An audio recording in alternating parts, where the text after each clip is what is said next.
Hola a todos, bienvenidos a la sesión El arte de saber buscar para la UOC. Bienvenidos también los que estáis escuchando la grabación y los que estáis en directo. Esta es la segunda sesión de un ciclo que hemos organizado la UOC, la Universitat Oberta de Catalunya y ProQuest, que somos un proveedor de servicios para la biblioteca de la UOC. Por tanto, nos centraremos exclusivamente en comentar temas que son relevantes para esta universidad. Mi nombre es Nuria Sauri, como comentaba, soy la responsable senior de formación para España y Portugal y esta sesión, que va a durar más o menos unos 45 minutos, es la segunda de este ciclo que se llama InfoSkills. La semana pasada hablamos de selección de fuentes de información.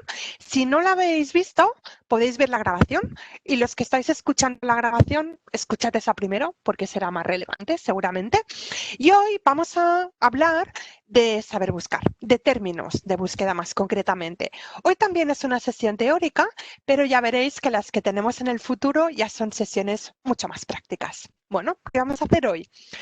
Pues hoy el objetivo, ya veréis que también sigue siendo un poco teórico, es valorar la importancia de una búsqueda estructurada. Entender la estructura de los registros en bases de datos académicas, convertir nuestra búsqueda en conceptos y enumerar operadores, aunque hoy solamente os explicaré el concepto de operadores y la semana que viene entraremos ya en detalle en este término. Bien, pues para empezar, recordar una cosa que es muy básica. A la hora de hacer una búsqueda, tenemos que tener un tema de investigación. Por tanto, pues tenemos que hacer una PEC, puede ser, tenemos que hacer un TFG, un trabajo de fin de grado, o un TFM, que es un trabajo de fin de máster, o estamos buscando un tema. Hoy, para mi explicación, voy a dar por sentado que ya sabéis qué tema queréis buscar, ¿de acuerdo? Localizar un tema de investigación podría ser un tema para otra sesión en el futuro, no lo descartamos, pero es algo que voy a considerar que lo habéis hablado porque os han dado una PEC para hacer en clase o porque ya tenéis un tema, ¿de acuerdo? O sea, voy a dar por sentado que el tema general ya lo tenéis. Más que nada lo pongo por escrito primero para concretar. Vale, tenemos el tema y eso es nuestro punto de partida. Perfecto. ¿Y ahora qué toca hacer? Bueno, pues súper fácil, ¿no? Buscar. Vamos a buscar información. Venga, perfecto. Qué bien. Pero antes de buscar a saco, como haríamos casi siempre, cuando yo necesito saber cómo cambiar la rueda del coche, saco el móvil y me pongo a escribir cómo buscar la rueda del coche, cómo cambiar la rueda del coche.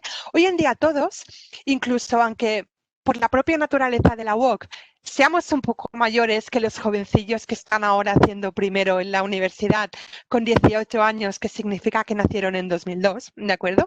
Estos pobres que han empezado con un mundo girado, aunque seguramente a lo mejor hay alguien aquí de 18 años, pero doy bastante por sentado que en una universidad como la UOC los estudiantes suelen ser un poco más mayores. Pero eso no quita que todos hayamos adoptado unos ciertos hábitos que consisten en coger nuestro móvil y ponernos a escribir.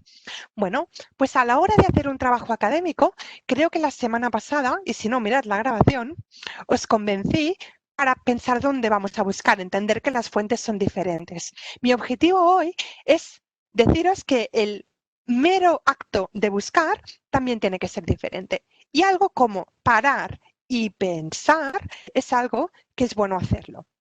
Cuando hago sesiones de técnicas de búsqueda en vivo, antes, ahora ya no, ahora bastante menos, a veces incluso cuando los tenía a mis alumnos delante del ordenador, les obligaba a apagar la pantalla y les hacía coger un papel y un bolígrafo o un lápiz, la cual cosa naturalmente provocaba miradas de estupefacción. Pero este acto de parar y pensar es importante.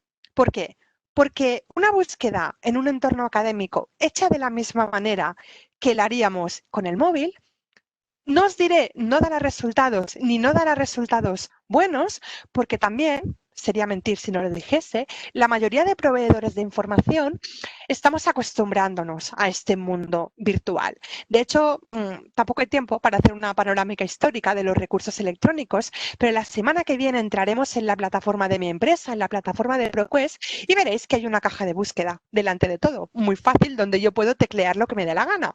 Y si tecleo lo que me dé la gana, obtendré resultados que, oiga, no son malos resultados. Lo que pasa es que no serán los mejores resultados. Son resultados que a lo mejor me proporcionarán algo que pasa en una historia que os voy a contar ahora. Es una fábula de la India, ¿de acuerdo?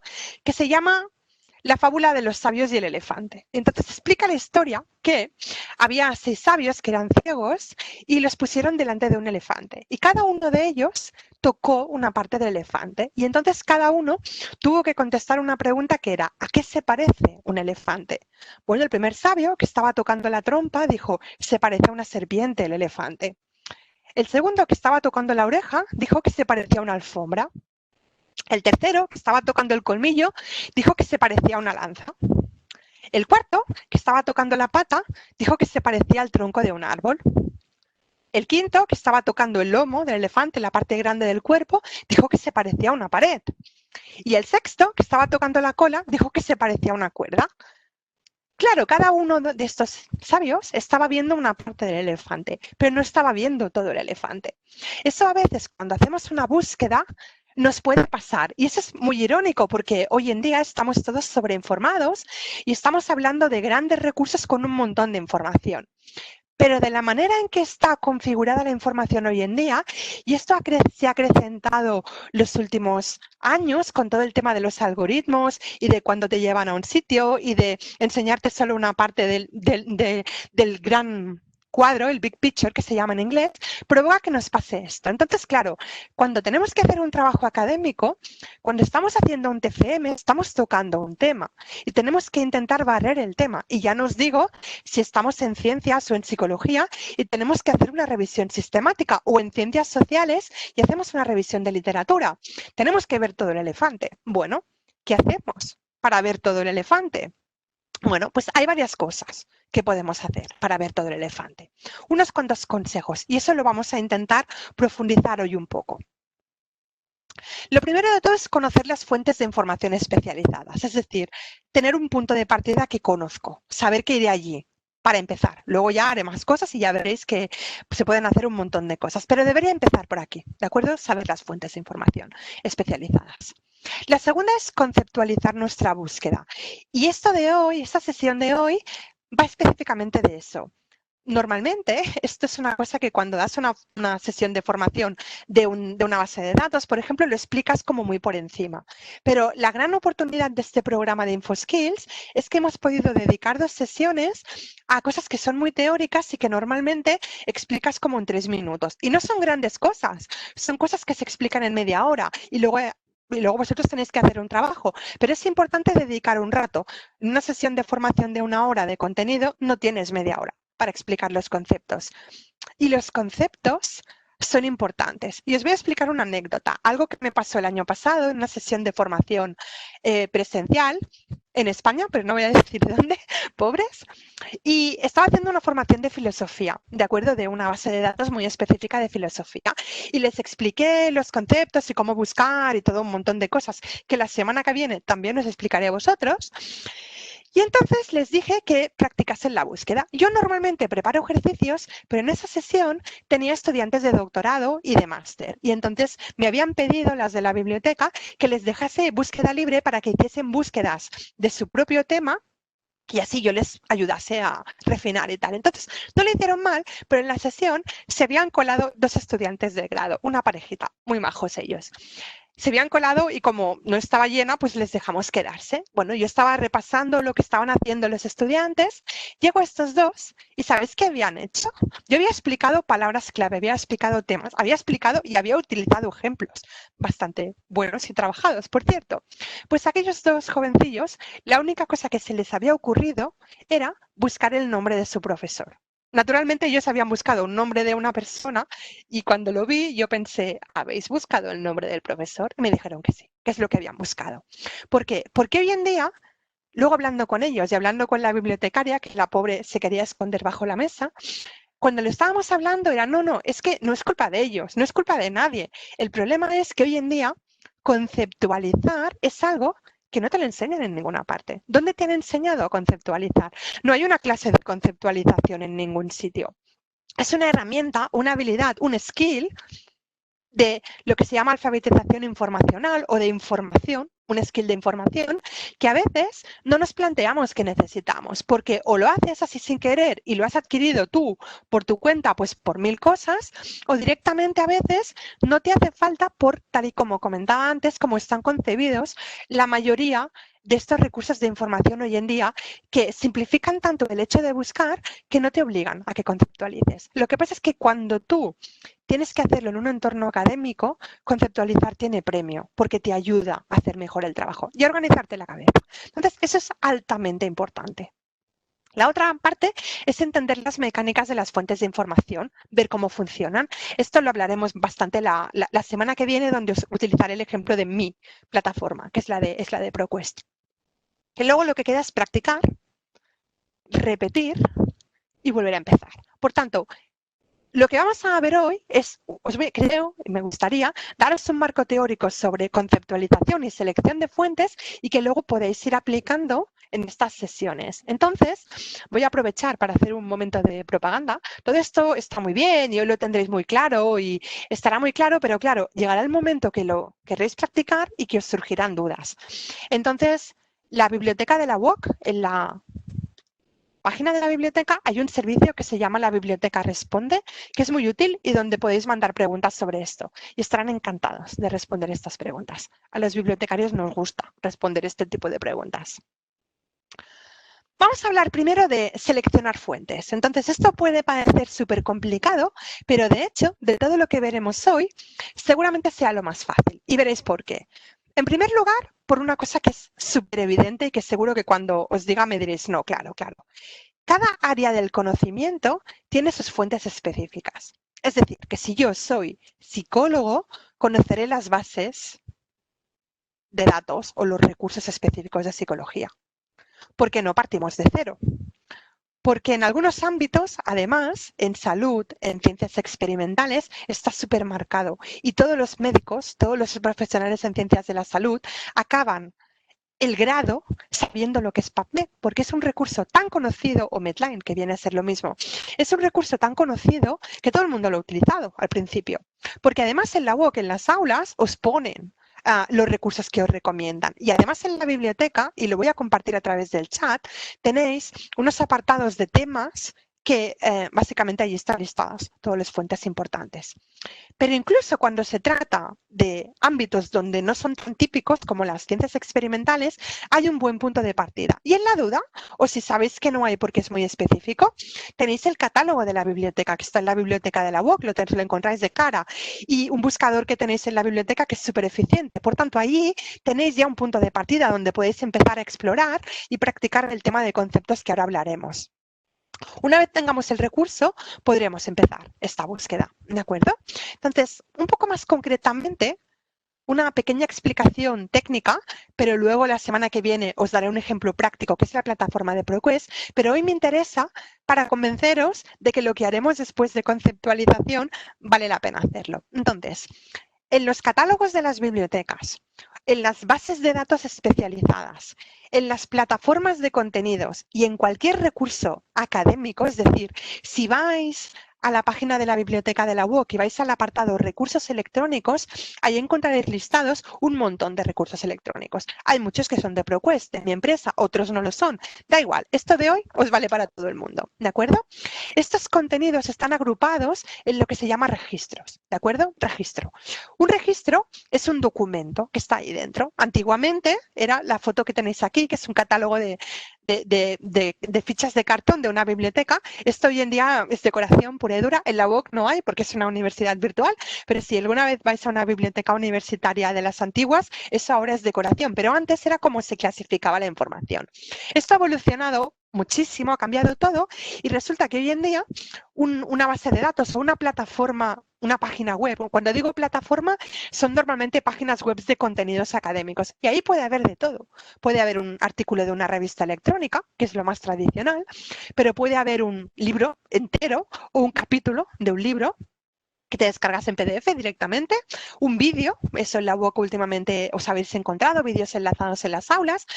Puede no haber nada de texto completo, pero un resumen como una ficha, puede haber mil cosas, pueden ser mucho tipo. Y todos son documentos utilizables en el entorno académico, porque una cosa muy importante es que hoy en día no solo son libros y revistas, podemos utilizar un vídeo que tenga que esté bien seleccionado, que sepamos que es fiable, como veremos la semana que viene, y que yo luego pues utilice en mi trabajo de fin de grado.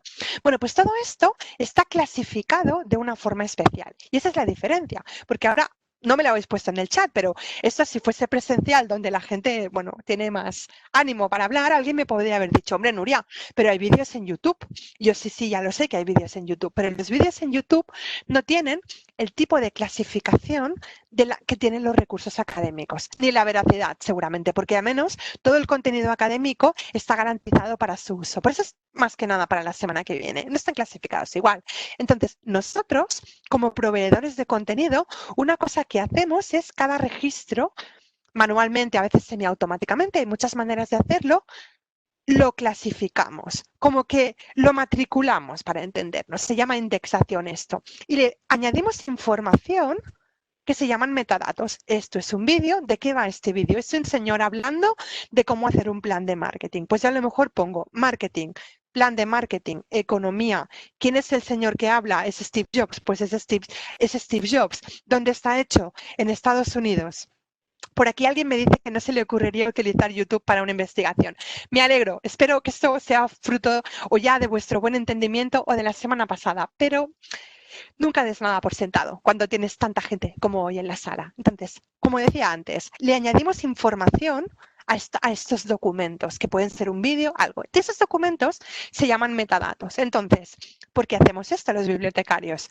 Bueno, yo siempre digo en broma que los bibliotecarios nos gusta colocar cosas en cajitas y entonces a veces nos pasamos de colocar cosas en cajitas, pero en el fondo, y eso cuando a veces hemos hablado con otra gente de la biblioteca, y aquí en la UOC yo creo que la hemos tenido esa conversación con la gente de la biblioteca, el punto principal es, yo no voy a clasificar nada si luego no me sirve para que vosotros lo encontréis. Es decir, el hecho de todo esto lo estamos haciendo para ayudaros a encontrarlo. Entonces, voy a enseñaros algunos ejemplos de registros, cosas que la semana que viene veremos en vivo. Entonces, he cogido una base de datos de ProQuest que se llama ProQuest Central, que es multidisciplinar, hay un poco de todo, sobre todo contenido más típico, son libros, revistas y tal, hay poco material audiovisual, pero bueno, para lo de hoy ya me sirve.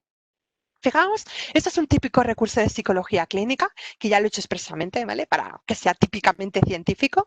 Entonces es sobre terapia cognitiva, aquí está un resumen, pero lo que me interesa es esto. Fijaos lo que ha hecho algún compañero mío, porque esos se hacen a mano, esos están hechos a mano, ha cogido este artículo, ha mirado de qué va y le ha añadido todas estas palabras, ¿vale? Eso es importante, porque luego yo cuando busco por aquí, esto me aparecerá. ¿De acuerdo? Y fijaos, hay materias, hay identificadores y palabras clave. Esto simplemente es por dónde vienen. Esto lo hemos hecho nosotros, esto lo ha hecho el autor del artículo. ¿De acuerdo? Nosotros apilamos, aparte de lo que ya nos viene hecho, nosotros apilamos información. Este es un ejemplo de psicología. Tengo otro ejemplo, que es de economía. ¿De acuerdo? Esto es un informe. Esto ya no es un documento típicamente académico de una revista electrónica de estas así, solamente del ámbito académico. Este es un informe de The Economist, que son los que publican la revista The Economist, tienen un montón de informes, Economist Intelligence Unit, y fijaos que el resumen no es nada académico, está llena de números. ¿Y aquí qué hay? Lo mismo que antes, commodities, fijaos, desde cacao hasta incremento de precios, hasta vallas de soja, ¿de acuerdo? Etanol, COVID-19, porque bueno, esto es nuevo este artículo, y aquí abajo aún cosas más específicas de económicas, consumidores, economistas, incremento de precio, etcétera, etcétera. Y además aquí veis como unas clasificaciones raras, ¿no? ¿Qué es esto? Bueno, un número por aquí, ¿qué es esto? Clasificaciones, clasificaciones, clasificaciones. ¿De acuerdo? ¿Qué pasa en las humanidades? Que siempre nos parece a veces que es como un poco el hermanito pobre, ¿no? Que tiene menos cosas, que está todo más disperso. También pasa lo mismo. Y aquí tenéis un ejemplo de literatura, ¿de acuerdo? Sobre Shakespeare. Pues aquí hay cosas como más materias, ¿no? Mujeres, antologías, moralidad, ficción, niños, feminismo. Estados Unidos como un lugar de creación de esto y William Shakespeare. No que William Shakespeare es el autor, sino que esto va de William Shakespeare, ¿de acuerdo? Por tanto, este es el tipo de cosas que nosotros hacemos por detrás y que cuando vosotros hayáis hecho la apuesta activa de buscar en este tipo de fuentes de información, esto está por detrás. Entonces, vale, fantástico, está muy bien. ¿Cómo busco esto? Bueno, pues para que la búsqueda sea más eficiente, es mejor que cuando nosotros busquemos utilicemos palabras clave. ¿Por qué? Porque entonces aprovecharemos todo ese trabajo que hemos hecho por detrás. Hace 20 años, de hecho hace 30 años, las bases de datos son súper antiguas y de hecho hay algunas por ordenador que en los 70 ya había. Lo que pasa es que estaban muy restringidas. En esa época, en los años 70, buscar en un tipo de estos contenidos que estaban como en línea pero sin estar en Internet, porque Internet aún no era lo que es hoy, era súper difícil. Tenías que aprender un montón de como maneras de buscar cosas que hoy en día aún existen pero que ya no son necesarias, porque yo podría buscar pues con lo que llamamos lenguaje natural, que viene a ser buscar a saco en Google, ¿de acuerdo? Que es lo que hacemos todos. Lo podría hacer, pero como os he dicho antes, es poco eficiente. Todo ese trabajo que nosotros se tenía que hacer antes para indexar, para clasificar, que antes era totalmente imprescindible, hoy en día lo que hace es que nos afina y nos convierte en más eficientes. Entonces, yo os diría que a lo mejor hace 15 años o cuando empezó hace 10 años, con 2005, 2006, era más fácil porque en esa época Internet aún no se había multiplicado tanto y aún no había tanta información y a veces no tan engañosa. Ahora, en 2020, yo creo que vuelve a ser relevante buscar de esta manera más especializada y conceptualizar bien. ¿Por qué? Pues porque corremos muchos riesgos. Cuando buscamos en entorno académico, no tanto, pero entonces es mejor hacerlo porque la búsqueda es más eficiente. Y cuando buscamos incluso en Internet, pararnos a pensar antes de buscar, podemos evitar ciertas trampas que pueden pasar hoy en día cuando buscamos en la selva de Internet. Entonces, para buscar, lo primero que tenemos que hacer es pensar nuestros términos de búsqueda. Vamos a hablar de qué es un término de búsqueda y algunos consejos de cómo buscarlos. Entonces, un término de búsqueda es, bueno, muy fácil, la definición no tiene mucho secreto. Es el concepto que vamos a introducir cuando buscamos lo que vamos a buscar. Claro, alguien diría, bueno, lo que aquello, no, pero ya os he convencido que no es lo que yo escribo que me sale de la cabeza en el momento, es lo que yo he pensado, ¿de acuerdo? La diferencia entre un término de búsqueda y ponerme a buscar es pensar primero, pensar. Estos son los conceptos principales de nuestro tema de investigación. Por tanto, no es algo súper complicado de hacer. Es decir, si estoy sacando un tema de investigación específico de pues alfabetización en el tercer mundo o en Bolivia, pues alfabetización infantil, Bolivia, son palabras clave, ¿de acuerdo? Es ese tipo de cosas de lo que estamos hablando. Esto para... Claro, aquí el tema importante es, ¿cómo los obtengo? Bueno, hay una parte que es el tema, ¿vale?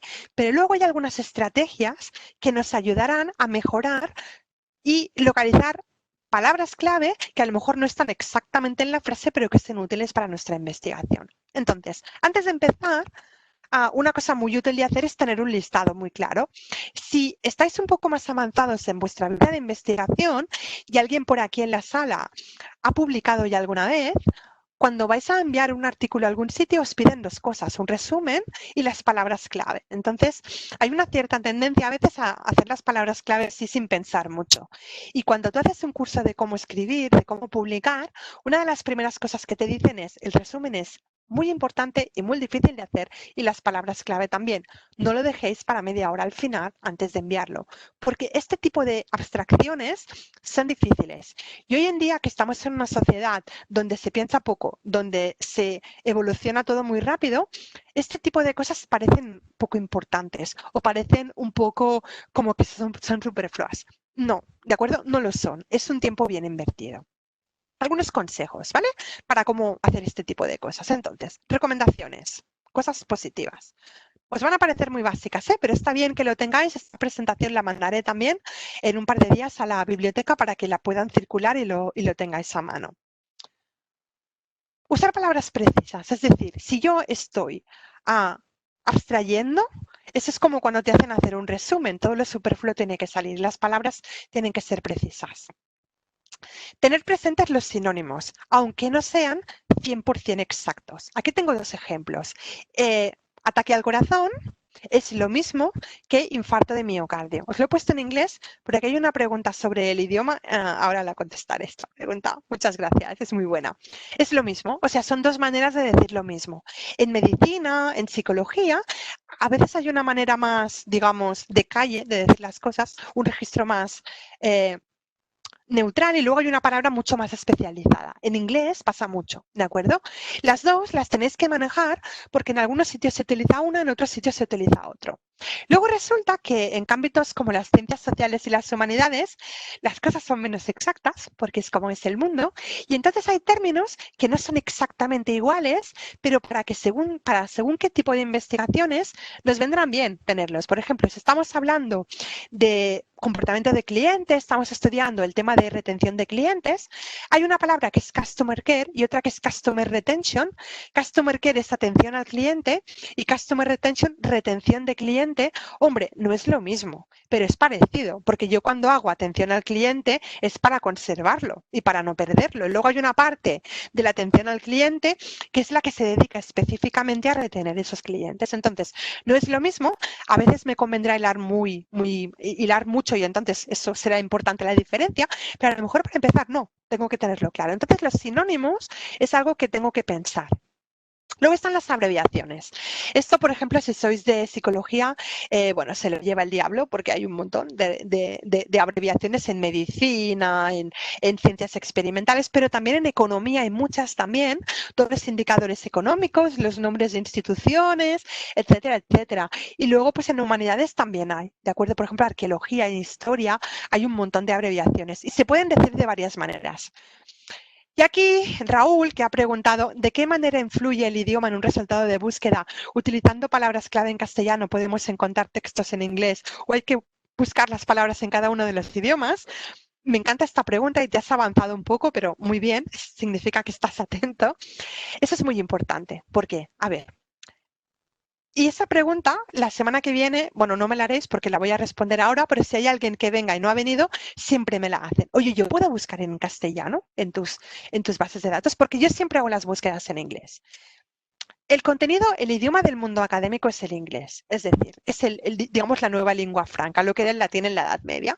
Las revistas de más impacto, los investigadores más conocidos, suelen estar en inglés.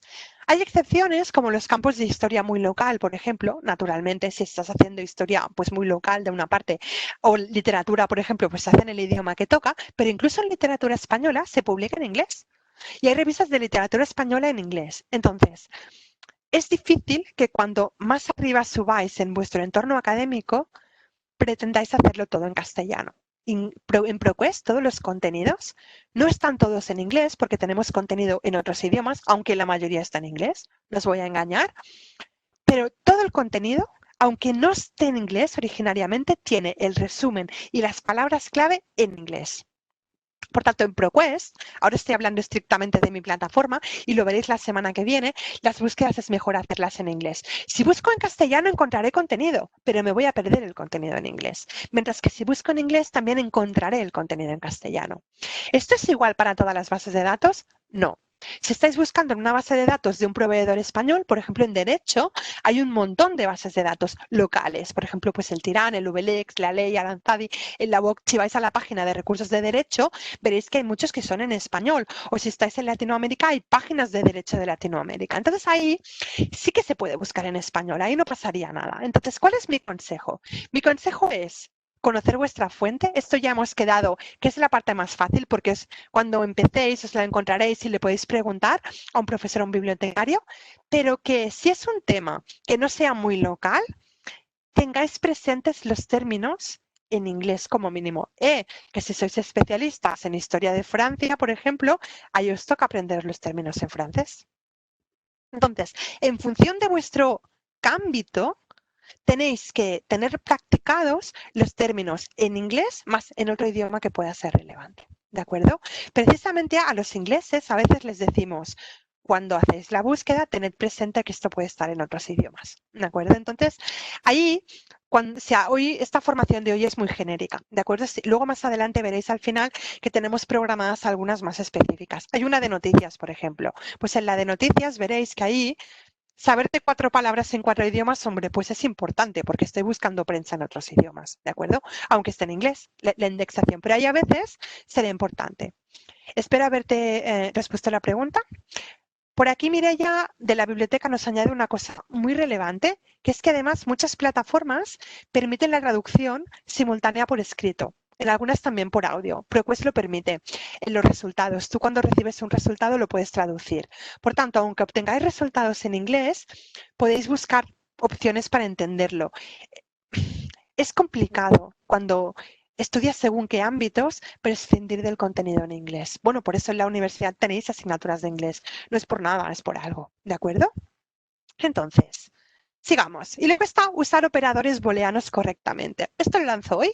La semana que viene hablaremos de operadores. Será como hacer matemáticas, ya veréis. Cosas a evitar. Bueno, la primera es muy fácil porque es el contrario de la primera que hemos visto.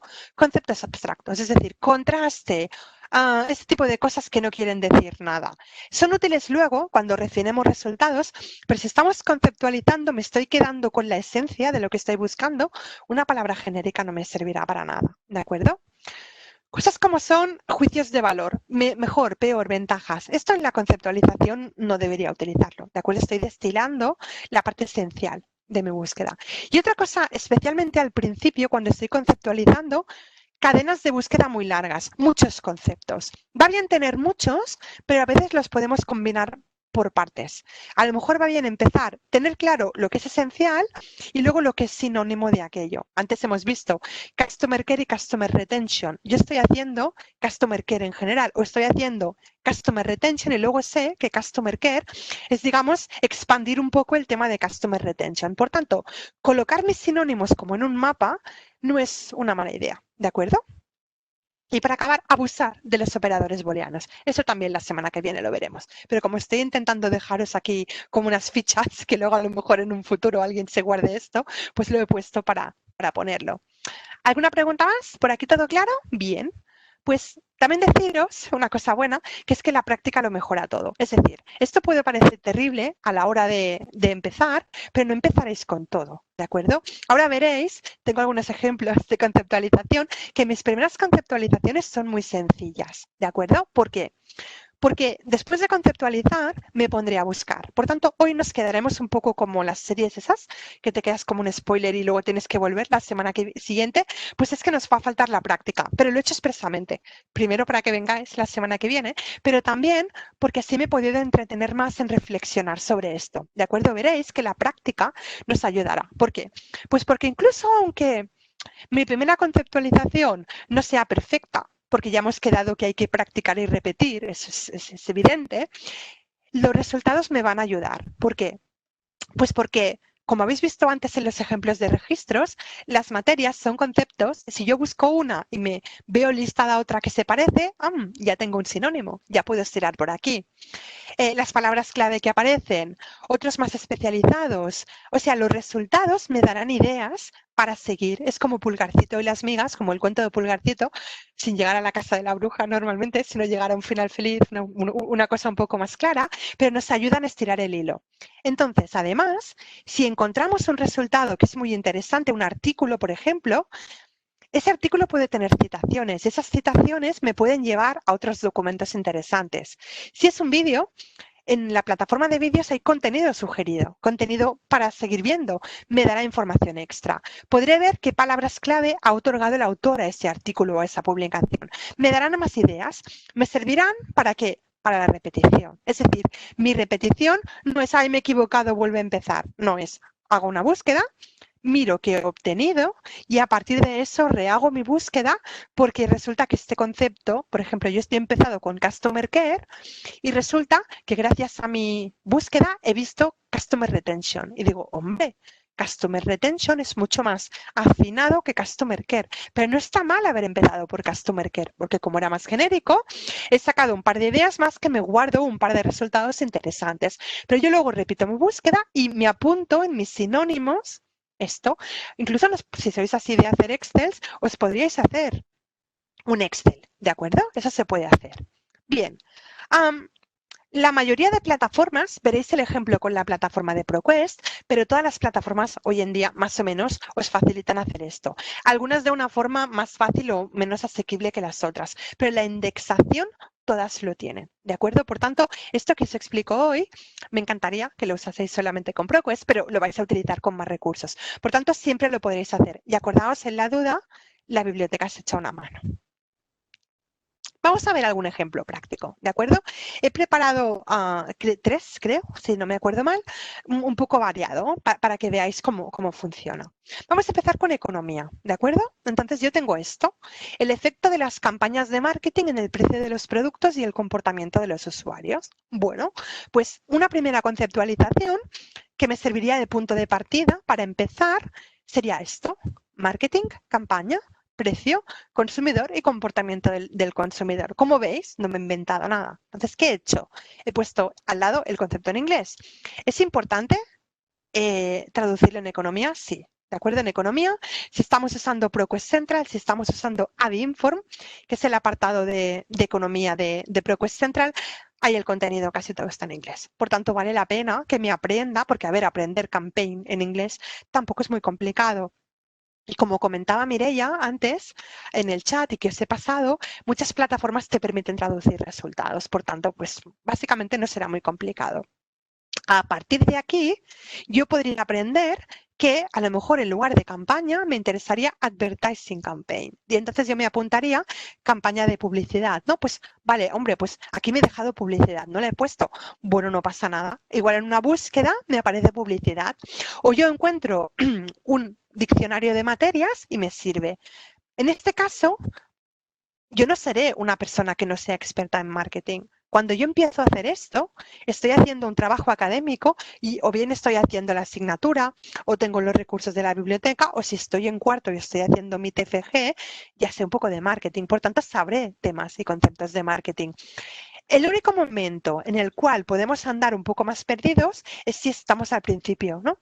de nuestra educación universitaria o es nuestro primer año y es nuestra primera PEC y entonces cuesta un poco. Pero normalmente las primeras PECs no son tan complejas como esta o aún no tenemos que hacer eso. Normalmente esto lo aprendemos. La única cosa que suele pasar es que no nos damos cuenta. Entonces, con ese tipo de sesiones lo que queremos también es que os fijéis que estáis haciendo esto y cuando lo hagáis, seguro que esto lo habéis hecho, que sea deliberado, que estéis pensando que estáis haciendo esto, que veáis por qué lo estáis haciendo.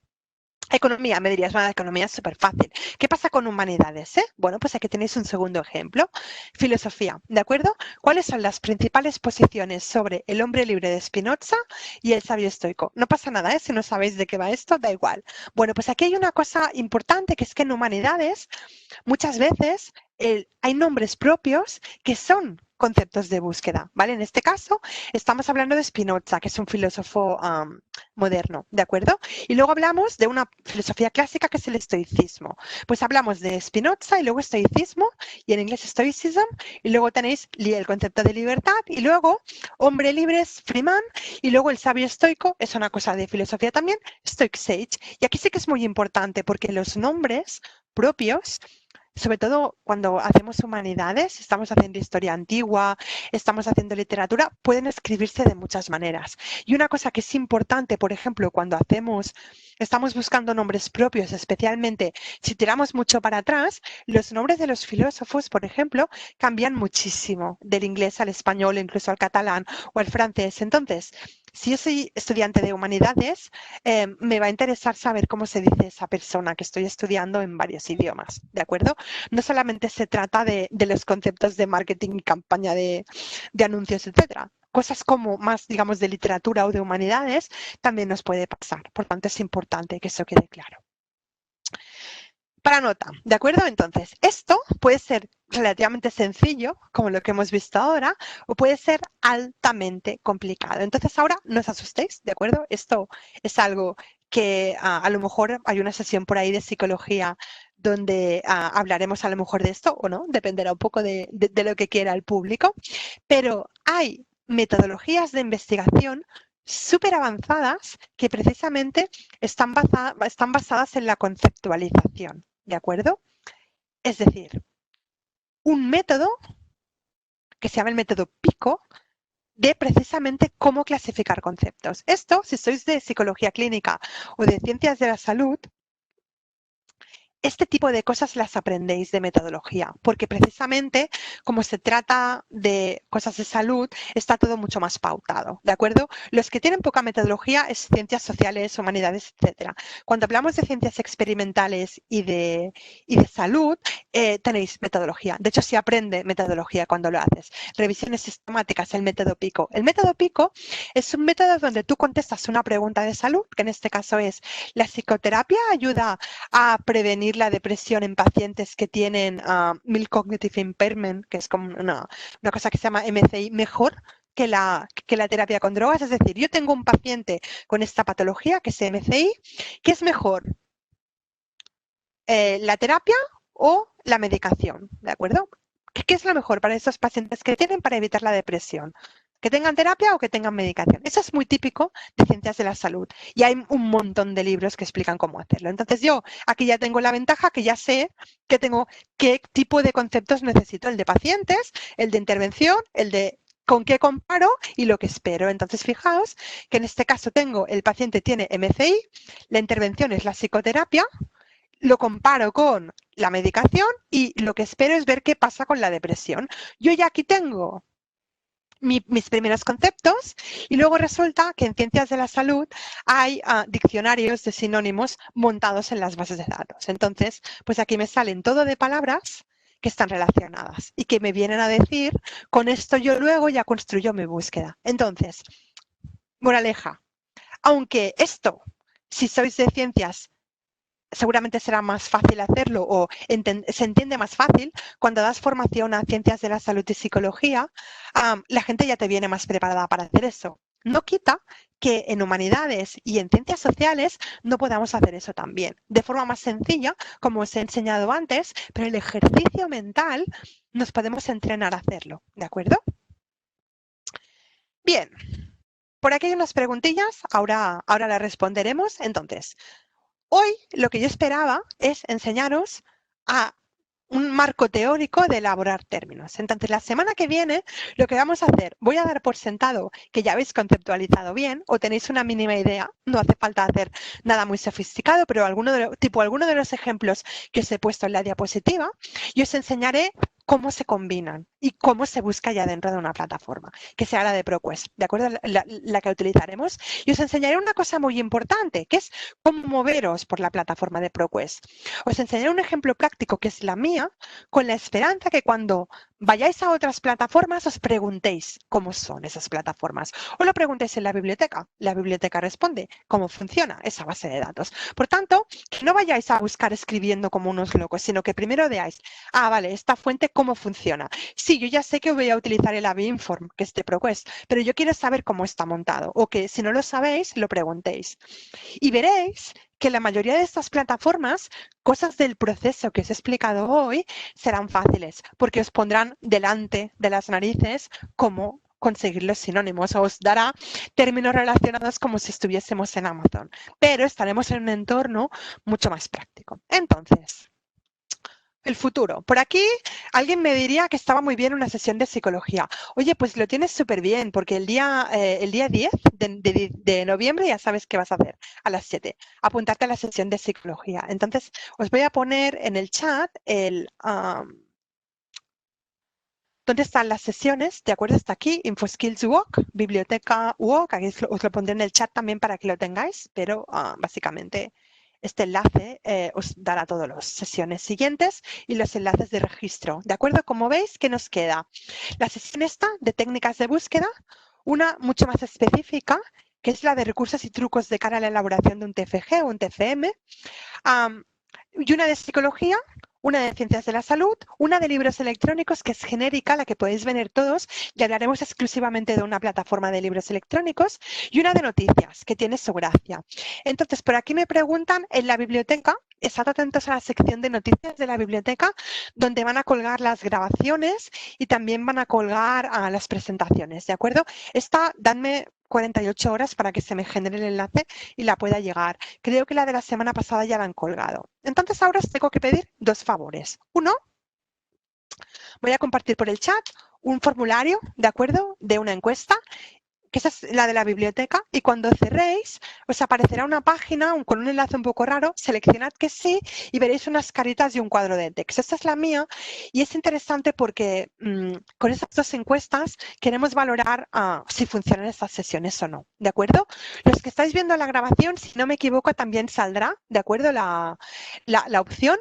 A los que estáis viendo la grabación, daros las gracias por la paciencia y deciros que si tenéis cualquier duda, en el apartado de la biblioteca responde de la web de la biblioteca de la UOC, ahí tendréis la información. Pues muchísimas gracias.